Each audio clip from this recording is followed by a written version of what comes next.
Hi everyone, I'm Nadav, and I want to thank you all for coming here today. I would also like to thank the great team from B&H for inviting me. It's a great pleasure to be here. Now, before I begin, I wanted to know that English is not my first language, so if you don't understand something, just feel free to ask or email me, or just make fun of my weird accent. Fortunately, this presentation will be mostly based on my pictures and not my articulation abilities. So let's begin. As I said, my name is Nadav Bagim. I'm 33 years old. I'm from Israel. And I like bugs. Now, my encounter with the world of insects and nature began when I was a child. Now, in Israel, unlike the remarkable wildlife you have here in the United States, in Israel there's much less diversity. But since we're a warm country, we do have a lot of insects. They actually come in a lot of sizes and colors. And that's why I spent most of my childhood with my nose just inches above the ground, observing them and tracking them. A few years ago, when I got into the world of photography, I was immediately drawn into macro photography. The moment I placed the lens on my camera and took a look through the viewfinder, I felt like an explorer visiting an alien world. And for me, it was just like going into outer space or diving into the bottom of the ocean. More than that, now that I had my camera with me, I was able to share with others the way I see that magnificent world. And hopefully, I could do the same with you today. In my photograph, I tried to reveal a different side to all of those insects. Show them in a different point of view and mainly to personify them. Just like this stick insect standing in a John Wayne pose looking like a cowboy about to draw. This photo was actually taken during military reserve training. We had to camouflage ourselves inside the bush for a couple of days, and apparently there are a lot of advantages to camouflaging yourself inside of vegetation. Finding insects to photograph is one of them. But I don't shoot just insects. I actually shoot all those tiny creatures that we usually overlook. Here, for example, I encountered a tiny chameleon with identity issues that didn't quite know how her camouflage mechanism is supposed to work.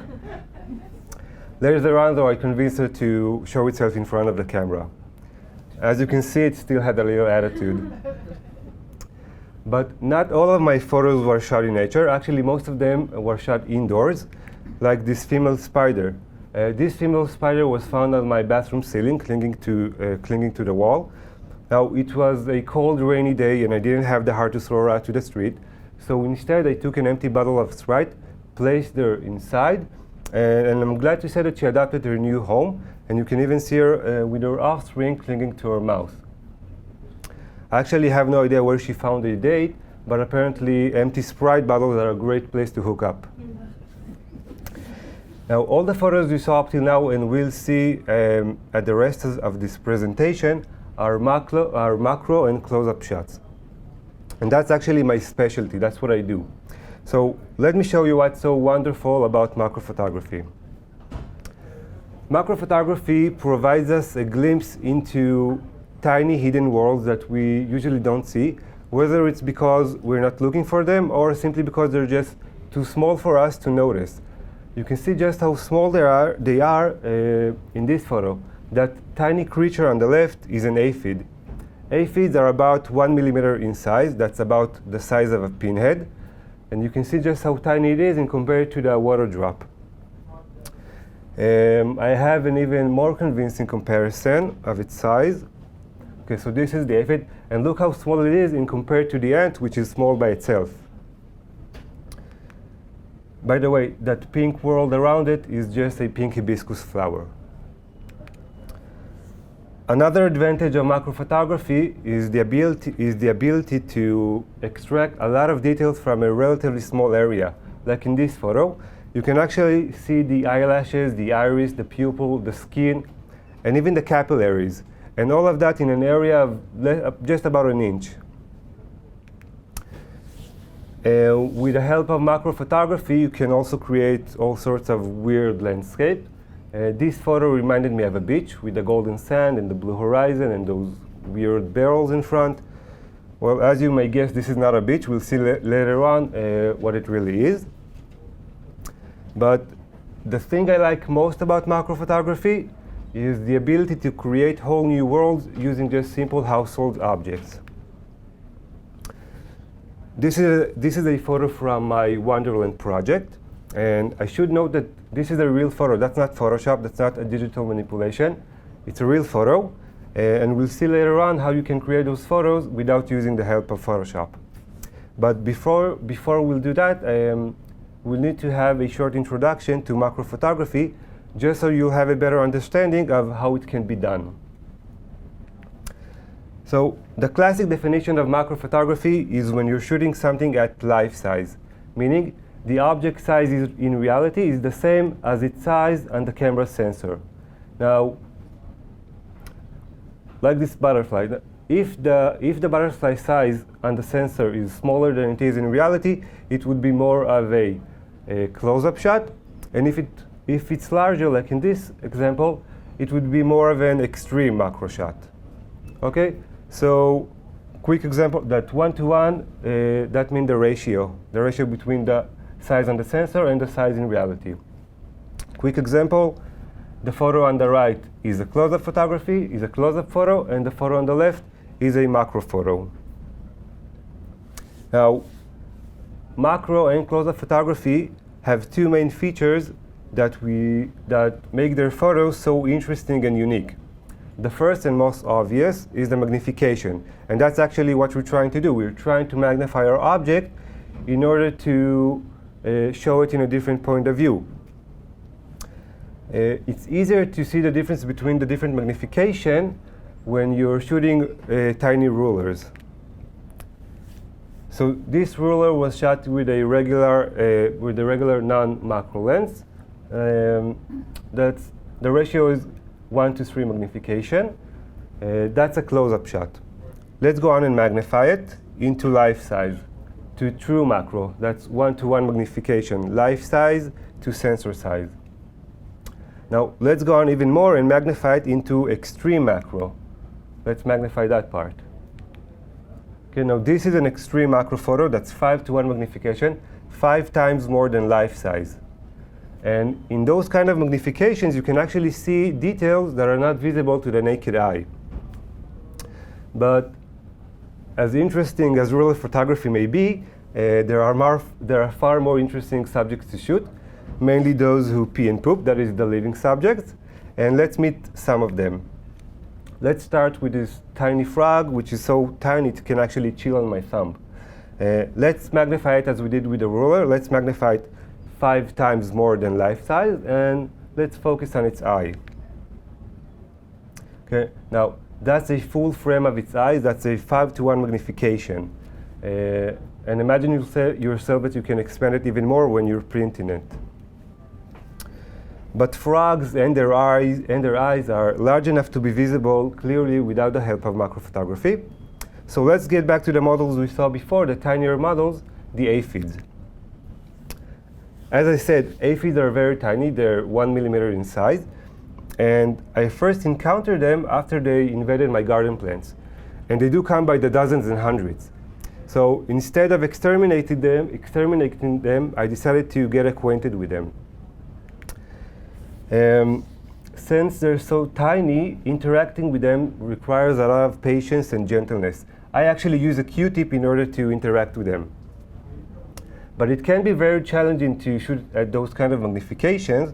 You usually don't have a lot of light, you have an extremely shallow depth of field, and your entire frame is less than an inch. So the slightest movement and you wind up shooting an entirely different scene. So how can you shoot them?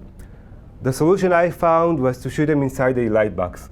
You can create a light box simply by cutting out the outer walls of a cardboard box and replacing them with a simple white paper to diffuse the light and spread it evenly inside the box. Common macro lenses can give you up to 1:1 magnification up to life size, and that's actually not enough in order to capture properly a tiny aphid. So in order to achieve a higher magnification, I used the following combination. I used a combination of extension tubes along with a 100 millimeter macro lens, and on top of it, a reverse mounted 50 millimeter lens. Now, that combination allowed me to achieve a magnification of 4 times more than life size, just by using that magnification. In order to light up the box, I placed a flash on the side, and if you can see on top of it, there is a fluorescence light. Now, that light is not strong enough to reach the camera sensor. I just placed it there in order to see what I'm shooting. That is composition and focus. Just because it's too dark to look through the viewfinder when you're using that combination. The work process with the aphids was such that I would first place flowers inside the light box, and then very gently, by using a Q-tip, I would take some aphids and place them on top of the flowers. Then all I had to do was just to sit patiently and wait for an interesting situation to occur. Like in this photo, here we have an aphid who got its antenna stuck. It was actually so tiny and light that it didn't have enough weight to pull itself down. Don't worry though, later on it fell down and continued on with her tiny walk. And if you ever wondered how many aphids does it take to change a light bulb, well, apparently just one. Other aphids prove that no matter how small you are, you can still get dirty. This one got pollen all over her body. I actually have no idea how she's planning to take a shower since she's about the size of the water drop. And other aphids are into extreme sports, like this one, who is paragliding. Unfortunately, didn't find a small enough GoPro camera to document the experience, so we can't see another footage. Here we have another interesting situation, at least in my taste. The tiny creature on the right is a tiny wasp. It's actually about the size of the aphid, and that wasp is one of the aphid's worst enemy. What it does is to sneak very, very slowly towards the aphid. You can see that it folds its sting and points it directly to the aphid's body. You can actually see the tip of it here. Okay, now, this entire frame is just about half an inch, something like that. Okay, now, the moment it reaches the aphid, it stings her just in about a split of a second. But it didn't sting the aphid in order to kill it. It actually stung it in order to inject an egg inside her body. Inside the aphid's body, that egg hatches into a larva, and that larva eats the aphid from the inside while it's still alive. Now that goes on for about a week or so. All the time the aphid continues to behave normally, and after that week, the larva reaches its full size, eats the aphid's vital organs. So what's left of it is just the outer skeleton or the outer shell. That's what's left of it. Now, you can even see beneath the aphid the larva's cocoon. After about another week, from that cocoon will emerge a tiny young wasp, and the whole process will repeat itself. This is actually used as some sort of a biological pest control. Farmers spray those cocoons in their fields in order to fight aphids. And that way they don't have to use pesticides or all other chemical toxins. So this unique capture is not of an ant trying to eat or kill an aphid, but of an ant relocating an aphid in order to create a new colony so they'll have more honey due to harvest. But you don't have to shoot at those kind of magnification just indoors. There are other creatures that are not as housebroken as the aphids are, and they're called springtails. Now, springtails are even smaller than the aphids. They're about half the size of the aphids. And as their name suggests, they have a spring for a tail. Now, with the help of that spring, they can actually jump into a height of 300 times their body length. Okay, now that's the equivalent of a human being jumping over the Empire State Building. So, if you did manage to get one of those inside your house, it's just a matter of seconds before it will disappear, and you'll end up with a rogue springtail terrorizing your home. I'm actually kidding, they're pretty cute in my opinion. And the fact that they hop around works well with some of them looking like tiny bunnies. Some of them even look like Pikachu. So they really are very cute. But beside the significant magnification we saw we're capable of in macro photography, there is another distinct feature, and it's actually responsible for that blurry background behind tiny Pikachu here. I'm talking about the depth of field. Now, one of the first things you notice when you shoot macro photography is just how shallow the depth of field really is. I mean, when you shoot portraits or nature, you usually strive to get that shallow depth of field effect. We actually spend a lot of money in purchasing wide aperture lenses, and in macro it's a given thing. You just have to know how to use it properly. So let's see an example.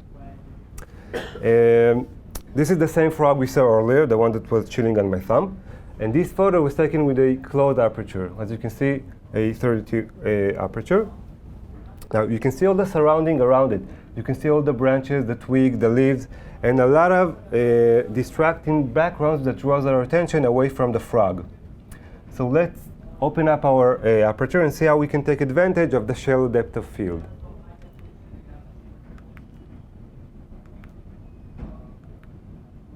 Okay, you can really see how the background smooths up. Okay, so you can see the difference between the first photo we saw and this one. Okay, you can see how all the distracting mess behind the frog is now gone, and instead of it we have a smooth, clear background, which helps us focus our main attention on our subject and not on the background. So that's one advantage of having a shallow depth of field. Another advantage is when shooting abstract photos. This is a photo of a snail, well, to be specific, an eye of a snail. And actually about 95% of this photo is not in focus, but we still have something nice to look on. What about this photo?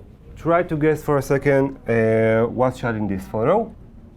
Now, I'm guessing most of you thought of an eye. Now, although similar to an eye, this is not an eye. This is in fact a tip of a pen. Okay, you have the ink marble in the center, and the blue surrounding is just that because it's a blue pen. So this is the kind of an illusion I'm trying to create when I'm using the shallow depth of field. So now that we know that, let's go back to the photo we saw before of that weird beach. As I said, it reminded me of a beach with the golden sand and those weird barrels and the ocean in the back. But since I wasn't at any beach when I shot this photo, I realized that the reason it reminded me of a beach was because of my imagination and the associations that came into my mind. So let's see what it is in reality. What this beach actually is a lettuce leaf, and those weird barrels you saw are just bug eggs, a cluster of bug eggs. Don't worry, nobody ate that lettuce leaf. But what surprised me most of all was actually the blue sea that we saw. The blue ocean that we saw was actually a blue clothespin I used to hold the lettuce in place. You can actually see it down here.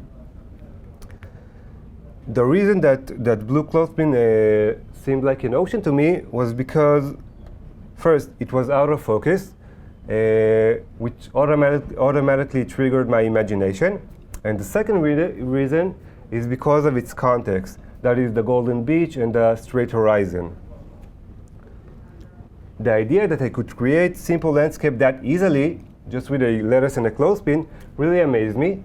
And I realized that by improving my technique, I could create not only small landscape, but whole new worlds. So today I want to share my Wonderland project with you.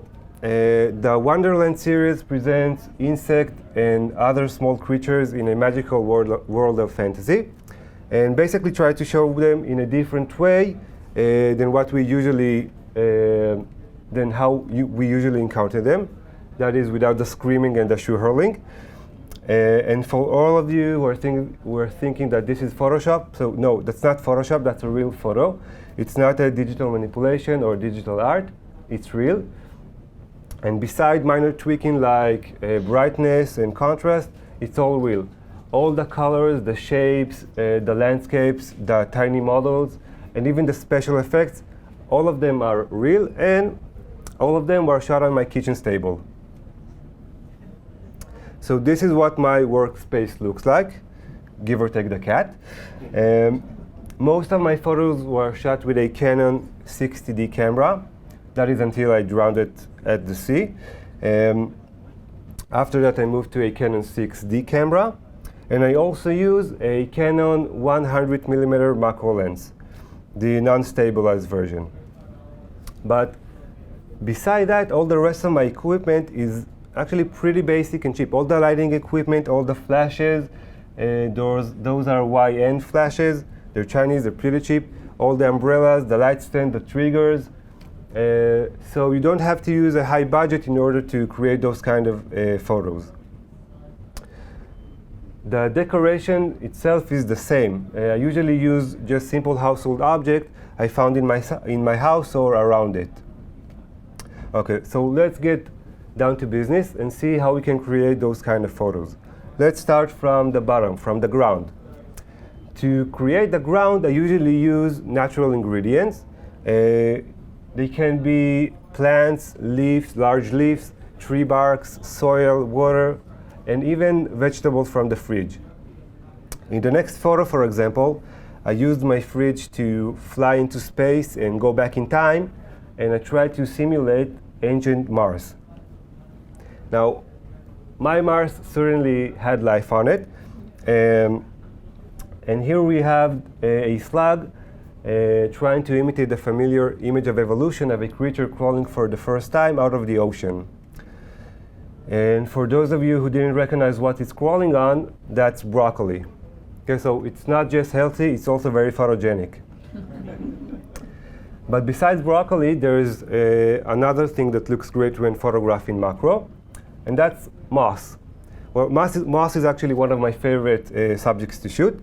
And it's an excellent replacement for green hills or green mountains. Just like in the following photo of an ant who wished it could fly. Okay, so we saw how to create the ground, but what about the background? Well, the background could be created by using natural ingredient as well, like flower or plant, like in this photo. That's a natural background. But what I usually use to create those creamy, dreamy backgrounds are actually simple colored plastic bags from the grocery store. That's it. Now, the best thing about them, besides them being free, is that you can do whatever you want with them. You can cut them, you can glue them, you can paste them, you can wrinkle them, and that's pretty much what I do. Let's say I want a pink sky, I'll take a pink plastic bag and place it in the background. If I want to add a sun, I will take a yellow plastic bag, wrinkle it into a ball, and place it on top of the pink sky. And this is actually where the shallow depth of field we talked about comes into place, by transforming all those plastic bags into those beautiful, dreamy backgrounds that fit so well in our photographic story. Okay, so we saw to create the ground and the background. What about those special effects? How can you create those special effects without using the help of Photoshop? Well, in order to achieve that effect, all those particles in the background, those snowflakes, what we have to do is to create tiny out-of-focus light sources. Okay? The moment we have a tiny out-of-focus light source, it turns out to be what we call a bouquet diamond. So all you have to do is just get those tiny out-of-focus light sources. You can achieve that effect in a couple of ways. You can actually shoot a wrinkled aluminum foil. You can create that effect by shooting out-of-focus tiny Christmas lights. It can be done by light passing through holes in a leaf. Or in my personal favorite way, by spraying water with a bottle spray. So what you're seeing here are actually water droplets. The droplets reflect the light from the flash, and that's how we get all those tiny light spots. And if that doesn't work, you can always just shoot fairies.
Okay, so let's take this picture and sum it up. Let's see what we learned so far. Here we have a tiny praying mantis standing on an island of moss, overlooking a whirlpool inside a lake with those green mountains in the background under a very colorful sky. Let's start with the sky. Well, the sky here are just a blue plastic bag, on top of which I placed other colorful plastic bags tangled to create a rainbow. The green mountains in the background are just a huge leaf shaped that way with the help of scissors. And if you're wondering where did that lake came from, well, those are just water inside a baking pan. I did say it was shot on my kitchen table. And in order to create that whirlpool, I used a tiny ball of modeling clay to throw inside, and by that to generate the ripples. So it's not so complicated, right? But this photo was actually a little bit more difficult to create physically. I mean, just think of the amount of things I had to do simultaneously. I had to keep my camera's focus on the praying mantis. I had to keep the praying mantis standing still. I had to spray water droplets in midair, and I had to drop the modeling clay inside the pool. Oh, I almost forgot, I also needed to click the shutter button to capture that photo. So how can you do that with using only two of your hands? Well, let me just say that at one point I taped the remote shutter to my foot and pressed the shutter button with my big toe. Yeah, that's the price for not having an assistant. But there are much easier ways to create those kind of photos by using just two of your limbs. Like this photo. This photo is called the Celestial Conductor, and it features a praying mantis conducting a magical insect orchestra. Now, the background behind it is more of a natural source, unlike the plastic bags we saw before. The background here is actually a lemon leaf. Now, for those of you who don't know, lemon leaves have small pores all over their surface, and the moment you shine them from behind, all those pores just lit up. You can actually try it for yourself. Take a lemon leaf, place it in front of the sun, and just watch how those tiny pores glow up. Another great thing about macro photography is when using artificial lighting, your flash actually functions as your own tiny little light. And you can actually place it wherever you want, 360 degrees around the set. So that's a big advantage. Now, usually when we shoot in direct sunlight or direct flash, we get a lot of contrast in our image. So to get better results, we usually try to diffuse that light. It can be done by using a softbox, or like in this photo, with a translucent umbrella. Now, usually when you shoot a person, a human being, the umbrella is a little bit smaller than a human being you're shooting. But when you're shooting an insect, it's pretty huge. So let's just say, for a comparison, if I would want to shoot a human being with a similar size umbrella, it would have to be about the height of 200 feet. I'm pretty sure that even B&H doesn't hold those in stock.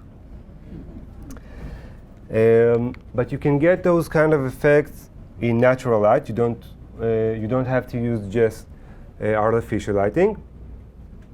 I do admit it requires a little bit more familiarity and experience in macro photography, mainly because it can be hard to guess what your scene is going to look like the moment you magnify it and blur it up using the shallow depth of field. But the more you'll photograph, the more experience you'll gain, and it will be easier for you to visualize the outcome and assess the full potential of the scene. Let's take this photo, for example. As you can see, it's not so interesting from this angle. I actually stumbled onto a tiny fisher who was clinging to the rock under the water current. And as I said, it's not so interesting from this angle, and not only because I'm appearing in this photo, but let's see what happens when we magnify it and shoot it in macro photography. Okay, so I needed the help of a friend to divert the stream for a second just so I would have a clear shot of the fish, and this was the outcome. Okay, and I didn't even have to use the water spray bottle.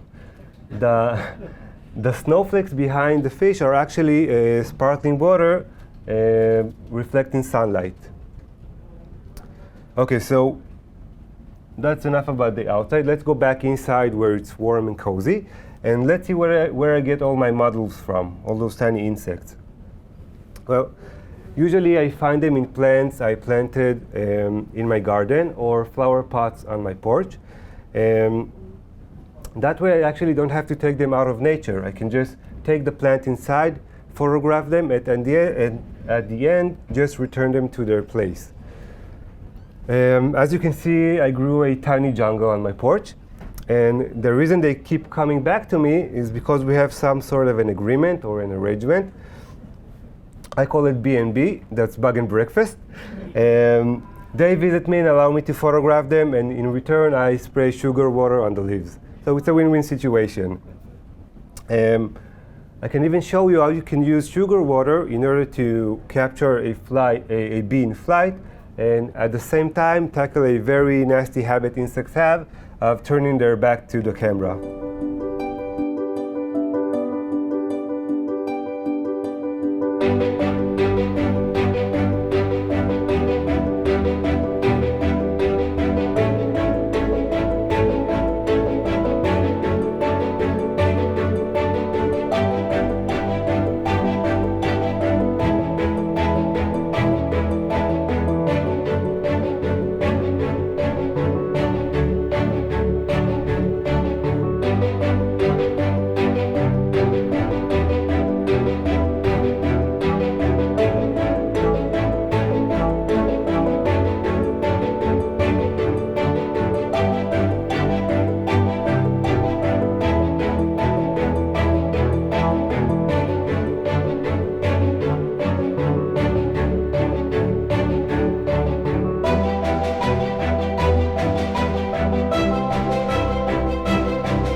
And this is her doing the bee dance after getting a sugar rush.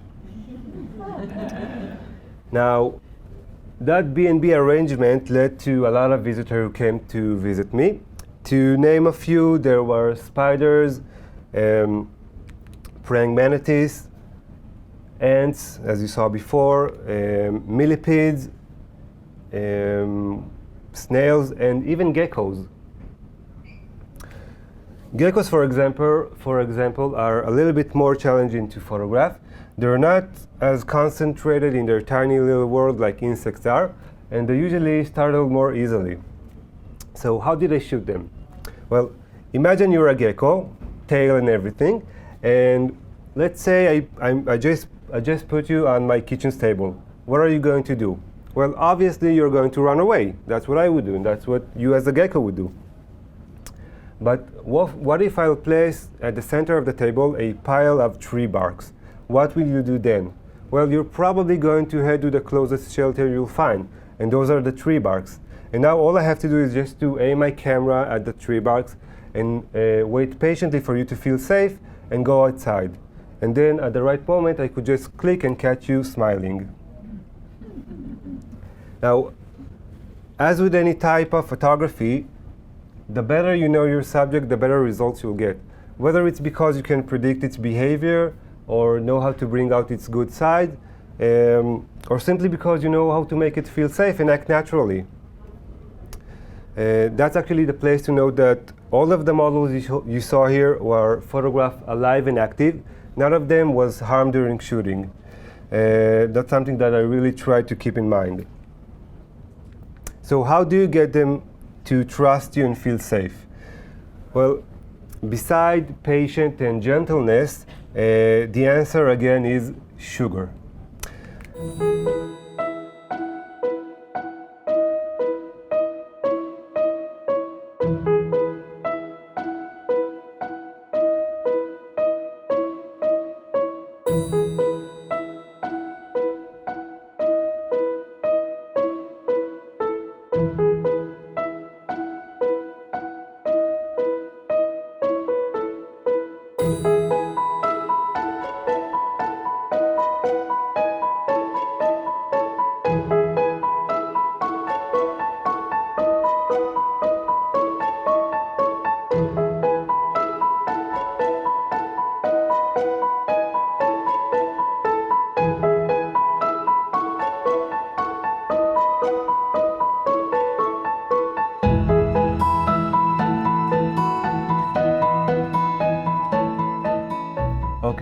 So let's say you manage to lure them closer to you using all this sugar, but now you have to direct them.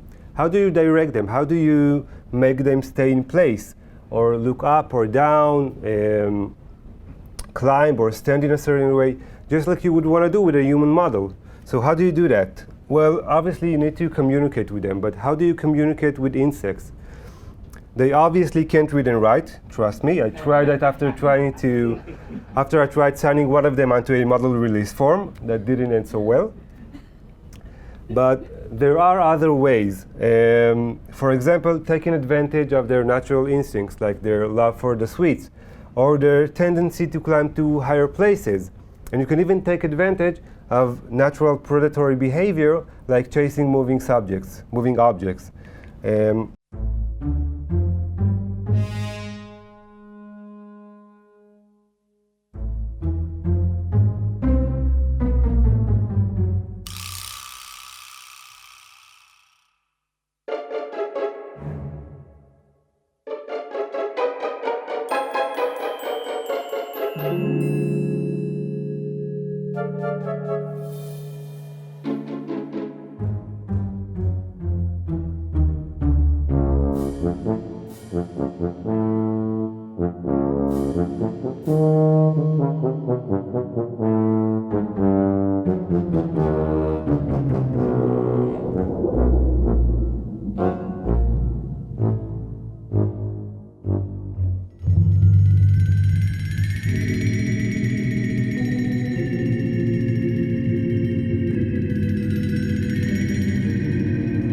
So that's how you direct them, by using a Q-tip.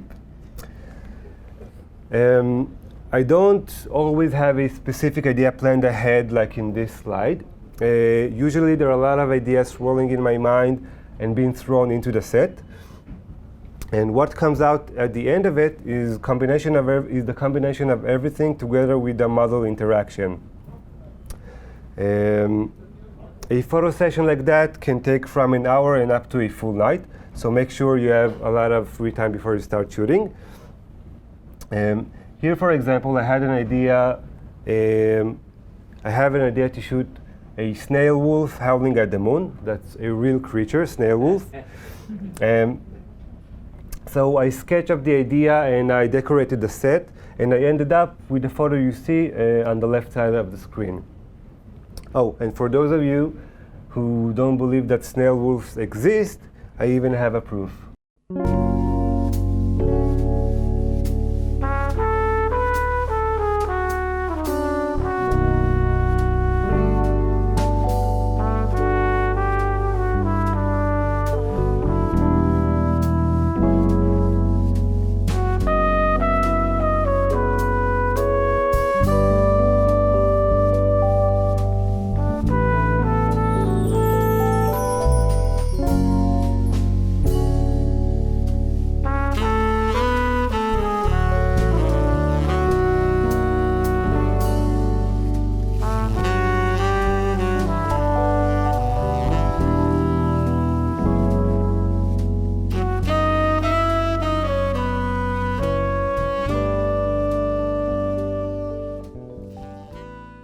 But after I finished filming that snail wolf, I decided to experiment some more and try other variation of the same idea. And I ended up with this photo, which is called Moon River. Okay, the next idea I had was a little bit more planned ahead. Here, for example, I wanted to bring together this snail who is swirling on a passion fruit tendril together with a roly-poly, or a pill bug if you want, who curls up into a tiny ball to defend itself. And I wanted to time their meeting so they'll meet up just as the roly-poly opens up. In order to do that, I had to do some measurements, just so I'll know how long it takes the roly-poly to open up. And I even filmed one of those attempts.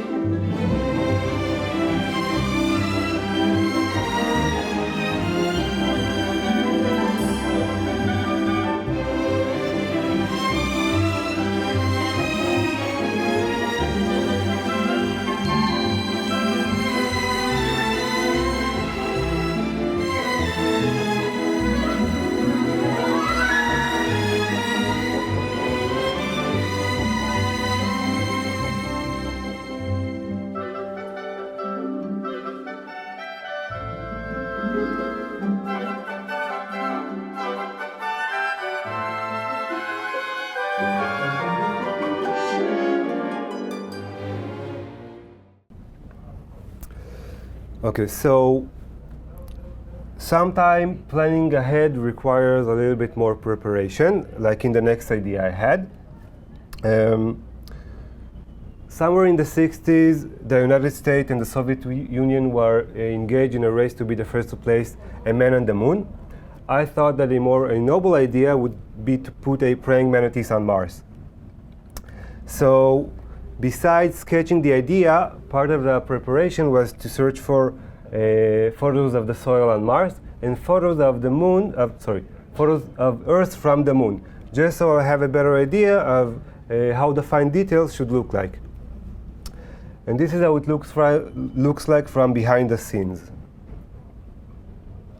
Okay, as I said, it was shot on my kitchen table, and that's why you can see the dirty dishes in the back. Sorry about that. Let me start explaining from the right side of the screen. Well, at the beginning, I created the Earth and sky, basically by gluing a round plastic bag onto a black piece of paper, and by cutting brown, green, and white plastic bags into the shape of the continents. Now, to convey a more realistic Earth, I used an improvised snoot, which is just a rolled black piece of paper attached to a flash to create a narrow beam of light, and by that illuminating just part of the Earth, just like when we have a moon phase. Actually, creating the ground turned out to be somewhat of a problem. I couldn't find a suitable material in my house, and NASA didn't want to send me samples from their last mission. So eventually, after searching my entire house, I ended up with a white crepe paper. And to assign that reddish hue to everything, I placed an orange plastic bag on top of the flash and went to Mars. And this is what a praying mantis on Mars looks like. By the way, for the conspirative ones of you, there's a great chance that that's how NASA fabricated the moon landing. I'm just saying. As for inspiration for photo ideas, beside sci-fi and fantasy, inspiration can also come from children's stories like Jack and the Beanstalk, or even from Bible stories like Noah's flood. Two of each kind got inside the ark, but except these two who took a wrong turn at Albuquerque and ended up surviving the flood on their own. The last photo I want to show you today deals with a tiny couple as well. I had an idea of shooting a tiny couple during a romantic kiss on top of a hill while the sun sets down. I know, pretty cheesy. But since snails are the most romantic creatures I know, I decided to use them. I knew that all I had to do was just to introduce them one to another and let them do the rest themselves. So I took some plastic bags, a coconut shell, and a pair of snails, and this is what I got. Okay, so by now I don't have to remind you that this is not Photoshop. The background here is a blue plastic bag on top of which I placed a heart-shaped pink plastic bag. The snowflakes are water droplets, and that hill is a coconut shell. But now you may ask, but Nadav, how did you get those two snails to kiss each other on top of the hill? Well, as I said, it wasn't that difficult to begin with. A little wine and some romantic music never hurt anybody. But since they're so romantic and sticky to begin with, all I had to do was just to introduce them one to another. So I took both of them, I placed each of them at the bottom of the hill, and to get them to climb in a straight line straight into each other's slime, I used a brush and some water, and I painted a wet strip from the bottom to the top, and by that I created an easier path for them to crawl on other than the dried up coconut shell. Now, there's a quote by Scott Adams that I really like, and he said that creativity is allowing yourself to make mistakes, art is knowing which ones to keep. So I hope that when you get back home after this presentation, you will look at the simple things around you in a different way, and just see what a huge potential they have when combined with your imagination. And I'm not talking only about macro photography, whatever type of photography you're into. Experiment and make room for mistakes. because you just might accidentally stumble into a wonderland of your own. Thank you very much. Whether you're a hobbyist or a professional, B&H has the answers to your questions. Experience a world of technology at our New York City Superstore. Connect with us online or give us a call. Our staff of experts is happy to help.